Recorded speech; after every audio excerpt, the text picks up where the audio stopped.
उनकी स्मृति हमारे हृदय में होने लगती है तो आनंद कहीं ढूंढना नहीं पड़ता, यहीं खोए हैं और यहीं आकर मिल जाएंगे, यहीं खोए हैं। जिन खोजा तिन पाइया, कहाँ? बाहर गहरे पानी पेट। जहां से आप जो वस्तु जहां खोई हो वहीं मिलेगी, कितना भी भटक लिया जाए। जैसे कोई ताले की चाबी है, किसी जगह वह गुम हो गई आपके घर में या कहीं, तो अब उसे उस स्थान पर ना देखकर कहीं और ढूंढो तो मिल जाएगी? वहीं ढूंढना पड़ेगा, निश्चित वहीं प्राप्त हो जाएगी। गोपी जनों के प्रसंग में आता है, जब प्रभु अंतर ध्यान हो गए, बहुत प्रयास किया, लताओं से पूछा, रजरानी से प्रार्थना करी, यमुना जी से प्रार्थना करी, तुलसी जी आदि जो चराचर से वह ऐसा करुण प्रश्न प्रार्थना करते हैं, हमारे श्याम सुंदर कहीं देखे हो तो हमें बुला दीजिए। बहुत ढूंढते हुए निकल गए आगे, पर कहीं प्रभु का पता नहीं। बहुत ढूंढ लिया, हार कर बैठ गए। फिर वहीं कहा कि कैसे मिलेंगे, लीलानुकरण भी कर लिया, प्रभु की लीलाओं का भी गायन किया, पर नहीं। तो जो एक मुख्य गोपी थी, उन्होंने कहा वहीं चलो जहां अंतर ध्यान हुए हैं, वहीं मिलेंगे। आए, क्या किया? बैठ गए आके, निरुपाय होकर बैठ गए और रुदन प्रारंभ कर दिया। इतना रुदन कि अब प्राण ही जाने वाले हैं। तो प्रभु आ गए, तासा माविर हुच्छौरी स्मय मान मुखाम्बुजा, प्रकट हो गए बीच में। इतना वेदना युक्त रोना प्रारंभ हुआ, प्रभु को सहन नहीं हुआ, और वहीं जहां से अंतर ध्यान हुए वहीं प्रकट हुए। जो महापुरुष जन बहुत गंभीरता से चिंतन किए, उनकी वार्ता वहीं मिले। जो वस्तु जहां खोई है वहीं प्राप्त होगी। यहीं से हम खो गए हैं, हमारा आनंद का स्रोत ये है, यहीं प्रभु विराजमान है। एक बार अंदर लौट जाओ, यहीं मिल जाएगा। अगम अटारी मीरा जी के प्रसंग में था, कैसे अगम अटारी को पाया जाए। नाम की नसैनी, प्रयास ही लगन, बढ़ते चले जाओ तो अगम अटारी घट में ही प्रकाशित हो जाएगी। श्री रैदास जी महाराज के वचन। बाहर से बहुत प्रयास कर लिया, आज तक ढूंढ गए, जन्म जन्मांतर हो गए, पर अभी तक हाथ नहीं लगा। कहाँ लगा बताओ? लगा। आज भी हृदय वैसा के वैसा, वही तृष्णा, वही एक खोज हृदय में चल रही है। क्या करें? रुक जाओ। बहुत कुछ कर लिया ना, बहुत उपाय कर लिए, अब निरुपाय हो जाओ, शांत होकर बैठ जाओ। प्रभु आप देख लो, मैं आपका हूं, तो फिर ढूंढना नहीं पड़ेगा। बिना प्रयास के आप स्वयं देखो, हृदय में आने लगेगा। जहां वस्तु खोई थी मिलने लगी, यहीं से बिछुड़े हैं, यहीं है। महापुरुषों की वार्ता है, उन्हीं की वचन है कि निकुंज बाहर प्रकाशित होता ही है, पहले यहां प्रकाशित होगा। श्यामा श्याम का साक्षात्कार पहले यहां होता है, यहां, उसके बाद वह बाहर नेत्रों में देखता, नेत्रों से देखता है प्रभु। चराचर में उसे प्रभु ही दिख रहे। श्री सुतीक्ष्ण जी अगस्त्य जी के शिष्य हैं, उनके प्रसंग में वर्णन है, जब पता चला कि भगवान पधार रहे हैं, श्री जानकी जी, राम जी, लखन जी पधार रहे हैं और यहीं आएंगे पहले, और गुरुदेव के आश्रम जाएंगे यहाँ से। इतना आनंद बढ़ा, विचार करने लगे क्या करूं क्या करूं। कभी इधर जाते, कभी हंसने लगते, कभी रोने लगते। कुछ संभला नहीं, कुछ समझ नहीं आया, बैठ गए, आंख मूंद कर बैठ गए। और अंदर में जो स्वरूप उन्हें चिंतनीय था वह प्रकाशित हो गया। इतना आनंद बढ़ा। बस भगवान आए, ओट से देख रहे थे, पास में आए, ऐसे हिला रहे हैं, प्रभु उठो मुनि उठो। पर बाहर सुधी गई। अब देखो सामने भगवान खड़े हैं, पर अंदर में प्रकाशित हो गए, अंदर पहले साक्षात्कार हो गया। जब प्रभु ने वो है स्वरूप खींच लिया, विकल होकर जैसे ही देखा तो सामने वही खड़े हैं। अब अंदर बाहर एक हो गया। फिर वहां से ये पहले जो प्रकाशित होना है, पहले साक्षात्कार होना है, यहां होना है। तो यहां बहुत दिन हो गए भटकते हुए, इसी को कह देते हैं बहिर्मुख हो गए। अब अंतर्मुख हो जाओ, आओ समाधि भीतर, रात दिन नाम बाणी, रात दिन सेवा, प्रभु से विनय, धाम की रज का सेवन, बहुत जल्दी कृपा का अनुभव हो जाता है। यहां प्रकाशित होना है।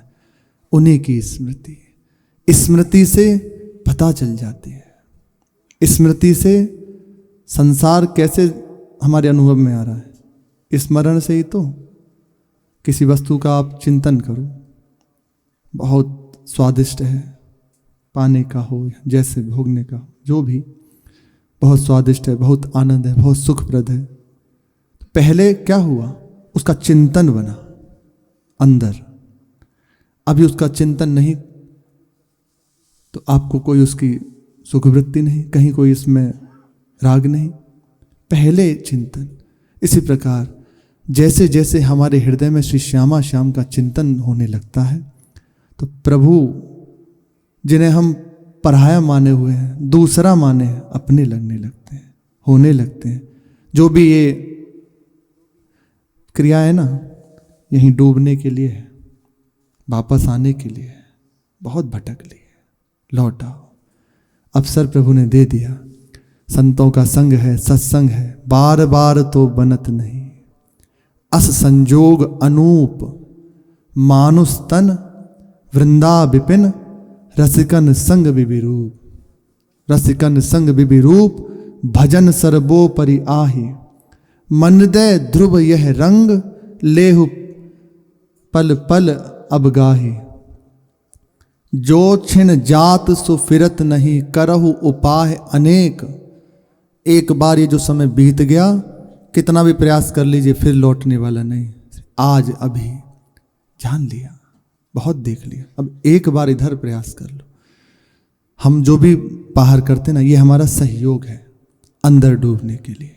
जितनी भी हमारी क्रियाएं हैं, आप श्री जी की सेवा कर रहे हैं तो आपके हृदय में देखने का अपनापन बढ़ने लगेगा, और उसका फल अंतर्मुख, अंदर में श्री जी की सेवा प्रारंभ। पहले प्रथम प्रकट में सेवा और फिर अंदर मानस में सेवा। जब इतना अपनापन बढ़ जाता है, इतनी आसक्ति बढ़ जाती है, रहा नहीं जाता। प्रभु ऐसे ही महापुरुषों ने कहा प्रकाशित हो जाते हैं। हमें ऐसे ही पद्धति से चलना है। एक बार बस अब चिंतन को संभाल लें। सब कुछ संभला हुआ है, बहुत कृपा हो गई, एक बार चिंतन को लगा दें। जो चिंतन संसार का होता है, हमारा सब कुछ हो रहा है, हम क्रिया प्रातःकाल से लेकर सैन तक कर रहे हैं, पर चिंतन में अभी घाटा है। आप चिंतन दे दो, चिंतन को मोड़ लो, सांस सुमिरन जैसे भी बने, बस चिंतन को पकड़ लो। चिंतन, इसमें कहना नहीं पड़ेगा क्या मिल रहा है, वो अंदर की बात है। चिंतन को मोड़ दो। ये हमें भक्तों की कृपा से बहुत जल्दी हृदय में सामर्थ्य जागृत हो जाता है, और प्रभु के चरणों में हम अपने चित्त को अर्पित कर देते हैं। उनका चिंतन सतत करने की योग्यता हमारे हृदय में आ जाती है भक्तों के संग से। श्री मीरा जी अपने भाव में देख रही हैं। स्नान हुआ, सब सखाए सखीजन श्री जी लालजू और वस्त्र आदि पहनाए गए। फिर भोग आरोगने लगे। प्रिया प्रीतम विराजे हैं, समस्त सहचरी वृंद विराजी हैं। श्री जी ने मीरा जी को बुलाया, बहन इधर आ। और ऐसे खीर पा रही थी, वह खीर आधी चम्मच पाई और आधी उनके मुख में दी थी। अब मीरा जी कहते हैं उस स्वाद को क्या कहूं, अहेतु की करुणा लाडली जो की। उस स्वाद में डूब ही रही थी कि लालजू महाराज ने गुलाब जामुन पाया, आधा गुलाब जामुन उन सखी के मुख में दे दिया। पहले युगल का प्रेम, युगल का स्वादिष्ट, अब तो अद्भुत। अचेत होने लगे, कितनी देर हुई भूल गई बाहें सुधी, ये है। फिर उनको चेत कराया तो विशाखा जो साथ में खड़ी हुई, उन्होंने कहा देख ये किशोरी जू के पहने हुए वस्त्र, ये लालजू का पटका, प्रसाद, और अब देखो बहुत विलंब हो रहा है, तुम नंदीग्राम जाओगी, पर सामर्थ्य नहीं कि कैसे इन चरणों को छोड़ के जाएं। महारानी जू के मुख से कुछ नहीं बोला, नेत्रों से अश्रु बहने लगे। तो श्री जी ने ऐसे हाथ पकड़ा, कहा तुम वहां रहती हो ना, हमें बहुत प्रसन्नता होती है, तुमसे सूचना मिलती रहती है कि लालजू महाराज की कौन सी नई योजना बनने वाली है, इसलिए तुम जाओ, तुम सदैव मेरे पास हो, तुम चिंता मत करो कि मेरे से दूर हो। हर समय एक बार लाडली जू के चरणों का आश्रय ले लिया। अब श्री जी दूर नहीं है, बस हाँ जितनी ये जो कमी है ना, बस एक बार चिंतन की धारा मोड़ जाए, एकमात्र अपनापन हृदय में स्वामिनी जू से हो जाए। मेरी श्री जी देखो अभी थाना पद में, सहज स्वभाव पर्यो नवल किशोरी जू को, मृदुता दयालुता कृपालुता की राशि है, न कहूँ ना रिस कबू भूले हूं न होत सखी, रहत प्रसन्न सदा हिये मुख हास्य। भूल के भी गुस्सा नहीं आता, जानती नहीं गलती होती क्या है, नहीं जानती होता क्या, गलती हो कुछ होती नहीं, पता ही नहीं है। कभी कभी हाँ लालजू की ओर थोड़ा गुस्सा हो जाते हैं, हमारे लिए थोड़ा एक भौंसरी जी की चढ़ी रहती है हमेशा, ये दक्षिण बस, क्योंकि लालजू उधर है, लालजू से देख के डरते रहते हैं। तो अपने फायदे की बात, अपने जनों से श्री जी कभी गुस्सा नहीं होती। अति उदार करुणामय स्वामी, अति ही मृदुल नागर नवल, करुणा सिंधु अपार, ऐसे सील स्वभाव पर ध्रुव की नौ बलिहार। यही बातें सुन के तो हमारे हृदय में एक बल हुआ है, उन्हें पा सकते हैं अपने बल से, उनकी कृपा से, उनकी करुणा में स्वभाव से, उनके आकर्षण से। तभी तो हम सब कह रहे हैं हमारी श्री जी मिलेंगी, क्यों नहीं मिलेंगी। कैसे आया बल, उनकी ओर से आया, उनकी ओर से हमारे हृदय में वो सामर्थ्य आ रही है कि हम कह रहे हैं कि हमारी महारानी जो है निश्चित निश्चित अब जाना है श्री जी के पास। लोग जीने के लिए कहते हैं, जरा उनको कह दो आप कि मरोगे, तो अभी देखो क्या एक बार की बात है, ऐसे कहीं गए थे तो एक माता जी थी, 90 वर्ष की अवस्था होगी, 85-90 या बहुत वृद्ध, मतलब ऐसी अवस्था हो गई कि गोलियां खा के उनको नींद आती है रात्रि में। कौन पूछता है, प्रसाद दे दिया, पा लिया, ऐसे। पता नहीं भगवत लीला। हमने कहा उनको देख के कि अब तो बहुत समय हो गया, अब वृंदावन चली जाओ मैया, अब यहाँ क्या काम, जितना समय बचा है प्रभु के नाम में उनके धाम में बीत जाए तो जीवन सफल हो जाएगा। अब ये वाली बात तो ऐसा लगा कि श्राप दे दिया हो हमने किसी सबकी आंखें तन गई हमारी। बोले उनका कोई है नहीं क्या, घर में उनके बेटा है। अब जैसी भाषा चालू हो गए, बेटा है, बेटी हैं और ये हैं, सब हैं, उन पे भार है का। जय हो प्रभु। बिल्कुल समझने की बात थोड़ी, समझ ही नहीं है। अब विचार करो क्या करेंगे, कोई घर में पूछ नहीं रहा, पर सच्ची बात कह दी तो कड़वी लगी। इसे किसी से कहो ना मरोगे तो हृदय कांप जाएगा, अभी आपको बता देगा, आपकी तैयारी कर देगा वह। और यहाँ तैयारी है, कब बुलावा आए और कब दौड़ के जाए। अपने ऐसे कभी पूछो विनोद में, बोले बस हम, हाँ हम सबसे पहले हम जाएंगे, कब यमुना जी का बुलावा आए और जाएं। अपने कई बाबा हैं, वह कहते हैं यमुना जी कब बढ़ के आएंगे और ले जाएंगे हमें। बहुत आनंद में, बहुत अद्भुत। कैसे कैसे महारानी जी की करुणा हृदय में, देखो बेपरवाह, मृत्यु से बेपरवाह हो गए भक्त। मृत्यु के सर पे पैर रख के प्रभु की धाम जाता है।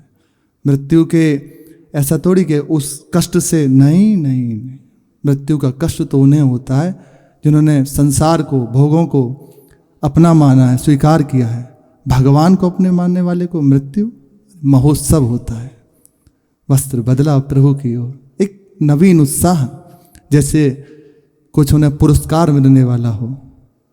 महाराज जी कहते हैं कि जिसका नया विवाह होने वाला हो, जैसे उसकी अंदर होती है ना, ऐसे होता है, अरे प्रभु से मिलना है, इतनी सामर्थ्य आ गई। महारानी जी की करुणा कृपा, उनकी बस उन्हीं की कृपा से उनकी प्राप्ति हो जाए। अब वह कुछ नहीं, चुप। तो लालजू ने कही मैं जा ही रहा हूं नंदूग्राम, चलेगी सखी मेरे साथ? वो चुप, कुछ कहा नहीं। चल चल मेरे साथ चल। श्री जी ने विदा किया दोनों को। लालजू ने पूछा सखी तेरा श्रृंगार किन्ने किया? अद्भुत। एकस्या रस चोर एव चकितम चान्यास्त करम। किसी की वेणी खींचते हैं, किसी का छोर। ये ब्रज का है, महान पवित्र प्रेम की अवस्था है। इसको दूसरे भाव से इसीलिए कहने में डर लगता है। अपने सब कृपा पात्र हैं, इसलिए चर्चा हो जाती, नहीं तो मीरा जी कहती मालूम नहीं, मेरी आंखों में किशोरी जो समाई है, उन्हीं के चरण समाये, मुझे तो कुछ दिखाई नहीं देता। सखी, लालजू बोले तो मैं ना दिखाई दूं? समझ ही नहीं पड़ता, तुम वो कि वो तुम है। कभी तुम्हें देखती हूँ तो वो दिखती हैं, उन्हें देखती हूँ तो तुम दिखते हो। मुझे तो कुछ समझ नहीं आ रहा, कभी एक तो कभी दो, क्या हो गया? बोले हाँ तू सिद्ध है गई है। तेरी सिद्धि में उतारू। और फिर अब ये दशा में डूबी हुई मीरा जी, बाहर सुधी शून्य, कोई सुध नहीं। बार बार जो श्याम कुंवर भाई साहब, उदय कुंवर भाई साहब, उनकी सखियां देख रही हैं, शरीर कांप रहा है, नेत्रों से अश्रु बह रहे हैं। कभी दहाड़ मार मार के रोती हैं, कभी रोते रोते खिलखिलाने लगती हैं। उन्हें लगा कि क्या हो गया इन्हें। अब तो श्याम कुंवर भाई साहब बहुत तेज रोने लगी। तो उदय कुंवर भाई साहब ने समझाया कि जब इनके सामने प्रभु पधारते हैं, भगवान नेत्रों के सामने पधारते हैं, तो ऐसा होता रहता है, तुम चिंता मत करो, अभी ठीक हो जाएगा सब। पर उन्हें धैर्य नहीं, बोले मैं नहीं देख सकती। और इतना कह के मीरा जी की गोद में वो लेट गए। बहुत उन्हें हिलाया कि उठो, मैं आपकी श्यामा, पर उन्हें कोई चेत नहीं, बाहर है, बिल्कुल चेतना शून्य। फिर रोने लगी। सखियों ने ऐसे ढांढस बंधाया कि अभी थोड़ी देर में ठीक हो जाएंगे, आप शांत रहिए, बिल्कुल ठीक, चिंता मत करो, इन्हें कुछ नहीं हुआ। बोले मैं नहीं देख सकती, इनको ठीक करो। ठाकुर जी से कहा, बोले ठीक है, तो इनका उपाय करते हैं। तो सब सखीजन मिल गई और पास में आके बैठ गई। बोले चलो हमारे साथ गाना प्रारंभ करो। कीर्तन करना प्रारंभ किया। मोहन मुकुंद मुरारे कृष्ण वासुदेव हरे। अद्भुत कीर्तन, 2 घड़ी तक, 12 दूनी 24 दूनी 48 मिनट, 48 मिनट तक कीर्तन करते नहीं। तब चेतना बाहर आने लगी। कीर्तन का बड़ा महत्व है, अद्भुत। एक बार की बात है, श्री गिरिराज जी की परिक्रमा श्री महाराज जी और अपना परिकर कर रहा था। महाराज जी का तो स्वास्थ्य वो है ही बहुत समय से। जब स्टार्ट की परिक्रमा ठीक चलते रहे, फिर तो अब वो चलना बहुत भारी है। जैसे तैसे वे खींचने लगे, ऐसे कंधे पे हाथ रख लिया या हाथ पकड़ लिए। बहुत प्रयास किया कि महाराज जी गाड़ी में बैठ जाइए या आप रहने दीजिए, अगली बार आके यहाँ से शुरू कर देना। पर महाराज जी, यही बस महापुरुषों से सीखने को मिलता है, समझौता नहीं, इतना भी समझौता नहीं कभी जीवन में। इतना भी यदि सामर्थ्य है ना, बस वो बात एक अलग है कि अब बिल्कुल है ही नहीं, लेकिन अब विचार कीजिए कितना भयंकर अवस्था है, बोला नहीं जा रहा, उस समय भी आए, चलो लेके चलो। क्यों? सबको सुख पहुंचे। कैसे, कौन सी बात किसके हृदय में लग जाए और वह एक क्षण में इस धरा से उठ जाए, ये है। अगर ये महापुरुष जन ना हो तो अपनी सामर्थ्य, उनकी करुणा भरी दृष्टि, उनका संकल्प, जो हमारे हृदय में ये बात आ रही है, इनकी बिना कृपा के नहीं हो सकता।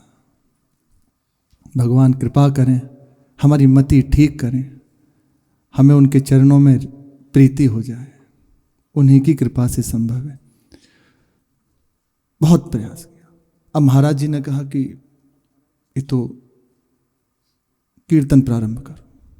कीर्तन हो ही रहा था तो कीर्तन करने वालों को पास बुला लिया। अब सब बैच बना बना के कीर्तन होना प्रारंभ हुआ। राधा कुंड तक ऐसे आनंद में झूमते हुए पहुंच गए। वहीं से परिक्रमा प्रारंभ हुई थी। महाराज जी कहने लगे, कीर्तन को देख रहे हो, इसकी सामर्थ्य है, हमें अभी शरीर में क्या हो रहा है इसका कोई पीड़ा का अनुभव नहीं है, बस एक खिंचा चले जा रहे हैं। राधा नाम कीर्तन, राधा वल्लभ श्री हरि, बोले हमें खींच रहा है। सामर्थ्य बहुत दिव्य, चेतना बाहर हुई उनकी। बार बार ऐसे नेत्र खोलती हैं, फिर मुंद जाते हैं। अभी पूर्ण सुधि नहीं है। उनकी गोद में ही थी श्याम कुमार भाई साहब, ऐसे हाथ उठा और सर पे फिरने लगा। उन्होंने पूछा, आपको क्या हो गया था बड़ी माँ? बोले कुछ भी तो नहीं। हाँ, कभी कभी पागलपन हो जाता है, कभी कभी ये पागलपन आ जाता है। तुम इतनी घबरा क्यों रही हो? तुम्हें इन सब ने बताया नहीं, सखियों ने, कि ऐसा होता ही रहता है? बोले बताया था हुकुम, पर मेरे हृदय में धीरज नहीं था। मैंने कभी आपको देखा ही नहीं, आपकी ऐसी भयावह दृश्य मूर्ति मुझे सहन नहीं हुआ। बोले हाँ, तुम देखती कैसी? 6 वर्ष की अवस्था में तो विवाह हो गया। पहले ये था 6 वर्ष की थी, उस समय विवाह हो गया, फिर ससुराल चले गए। बोले इसलिए देखती कैसे? बोले चलो ठीक है। सबने प्रसाद वृसाद पाया नहीं होगा, तत्काल वहाँ सफाई की गई, स्नान आदि किया गया, प्रसाद सब ने पाया। भोजन न जैसे प्रसाद हो गया ना, तो मीरा जी ने श्याम कुमार भाई साहब को बुलाया, इधर आओ, और अपने ऐसे आंचल से बन केतकी के फूल और एक पेड़ा वह उसके हाथ में दिया। बोले ये लो, प्रभु ने दी है तुम्हारे लिए। कौन सी करुणा भरी दृष्टि महापुरुषों के संग से कब हो जाए। इसे बस ऐसे बने रहो, आएंगे झकझोर आएंगे कि ऐसा लगे कि अब तो सब खत्म हो गया, बस आप चुप होकर सह जाओ, उनकी कृपा दृष्टि संभाल देगी। बस आप साथ कौन सी ऐसी, जैसे समुद्र में ज्वार भाटे आते रहते ना, कब डुबो दें, ऐसे बस महापुरुषों के समीप बने रहो, उनकी आज्ञा में बस अपने आप को लगा दो। कौन सा ज्वार भाटा ऐसा उठेगा, डुबो देगा एक क्षण में। दिया, कहा प्रसाद पालो, और ये जो फूल है ना, इनको संभाल के रखना, प्रभु ने कही है। बहुत प्रसन्न हो गए। आगे जाकर महारानी हुई है, सबसे छोटी जबकि, और आगे जाके महारानी बनी। और घर में भक्ति का पूरा वातावरण, मीरा जी की कृपा से। शेष चर्चा आगे। श्री राधा वल्लभ लाल की जय।